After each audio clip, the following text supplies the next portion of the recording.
என்னை பொறுத்த வரைக்கும் ஒரு ஹீரோவாக ஒரு ஸ்கிரிப்ட் வந்து அமையிறது லைஃப்பில் ரொம்ப ரேர். ரொம்ப அப்பப்போ தான் நமக்கு அந்த மாதிரி ஒன்று அமையும். ஒரு கதை நம்ம கேட்கும்போதே இந்த கதை தான் ஹீரோ அப்படிங்கும்போது ஒரு நம்பிக்கை வந்துடும் மனசில். அண்ட் இது ஃபுல் ஸ்கிரிப்ட் ஆனதுக்கப்புறம் இன்னும் கொஞ்சம் டீட்டெயிலிங் கேட்கணும் அப்படின்னு ஆசைப்பட்டேன்.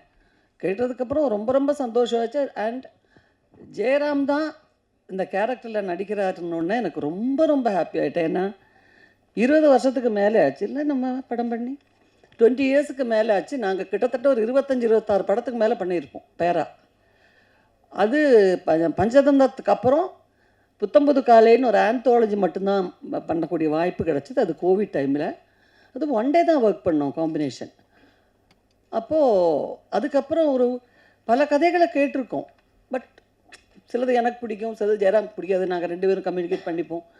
ஜெயராம் இந்த கதை வந்து சொன்னாங்க, நீங்கள் பண்ணுறீங்களா? இல்லை, எனக்கு அப்படி ஒன்றும் ஒரு வித்தியாசமாக நம்மக்கிட்ட எதிர்பார்க்குற ஒன்று ஃபுல் சீரியஸாக இருக்கும். அந்த சீரியஸ்லேயும் நமக்கு பிடிச்ச மாதிரி சிலது அமையாது. அண்ட் இந்த ஸ்கிரிப்ட் கேட்ட உடனே பாண்டியராஜ் ஸ்கிரிப்டை பற்றி நமக்கு எப்போவுமே ஒரு நம்பிக்கை இருக்குது. பாண்டியராஜுக்குள்ளே இருக்கிற அந்த ரைட்டர் மேலே தான் எனக்கு மரியாதை அதிகம்.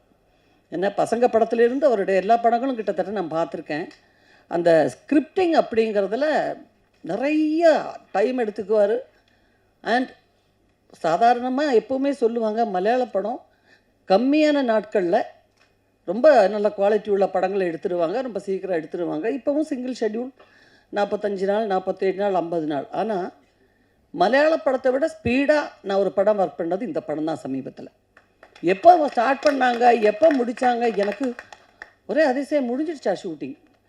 என்னால் மட்டும்தான் பல நேரங்களில் கோஆப்ரேட் பண்ண முடியாத சூழ்நிலை ஏற்பட்டிருக்கு. ஏன்னா மலையாளம் அதிகமான படங்கள் பண்ணுறதுனால அங்கே இருந்து ட்ராவல் பண்ணிக்கிட்டே இருக்கணும் நான்.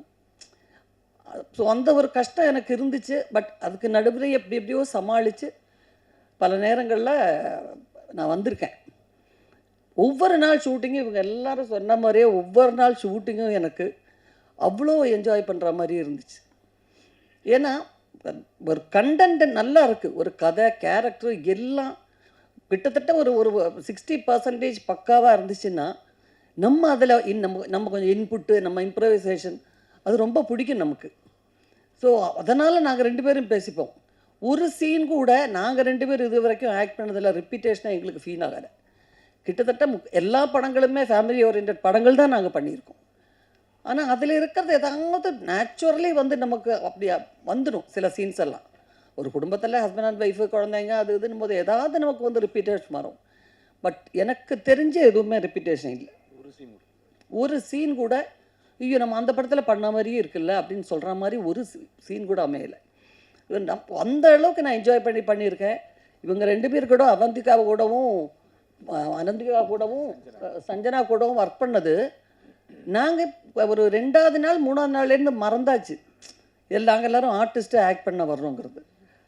And Tamil Kumaran sir, Mysskin sir எவ்வளோ நல்ல டைரக்டர் மிஷ்கின்கிறது உங்களை எல்லாருக்கும் தெரியும். ரொம்ப வித்தியாசமான சிந்தனையுடைய ஒரு நல்ல ஒரு கிரியேட்டர். அவருக்குள்ளே இப்படி ஒரு நல்ல ஆக்டர், அதுவும் ஹியூமர் டைமிங் உள்ள ஒரு ஆக்டர் இருக்குன்னு இந்த படத்துக்கு அப்புறம் தான் எனக்கு தெரிஞ்சுது. எங்கள் காம்பினேஷனில் பிரமாதமான ஒரு சீக்வன்ஸ் அமைஞ்சிருக்கு. அதில் நல்லா நடிச்சிட்டார், பிரமாதமாக நடிச்சிட்டாரு. அண்டு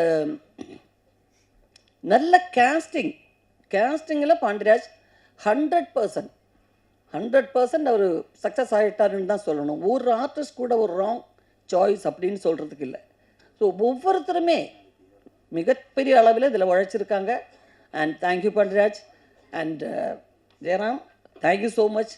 ஏன்னா பல சந்தர்ப்பங்களில் இந்த படத்தில் நான் ஃபேஸ் பண்ண பல சந்தர்ப்பங்களில் ஜெயராம் இல்லாமல் வேறு எந்த ஆக்டராக இருந்தாலும் எனக்கு இந்த அளவுக்கு என்ன சொல்கிறது, நாங்கள் டெய்லி கம்யூனிகேட் பண்ணிப்போம் சின்ன சின்ன விஷயங்களாக இருந்தால் கூட.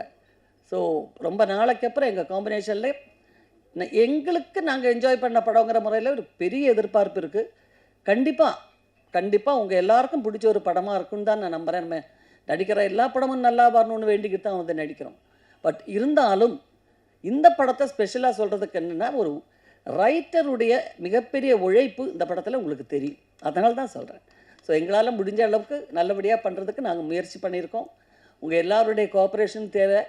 இப்போ நாங்கள்லாம் வந்த கரியரில் வந்த டைமில் படம் நடிச்சுட்டு போனால் போதும், அப்புறம் 100ஆவது நாள் விழாவுக்கு ஒரு ஷீல்டு கொடுப்பாங்க, அதோட முடிஞ்சு போச்சு.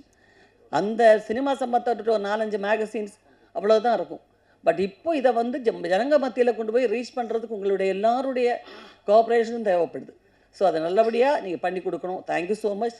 ரொம்ப ரொம்ப நன்றி.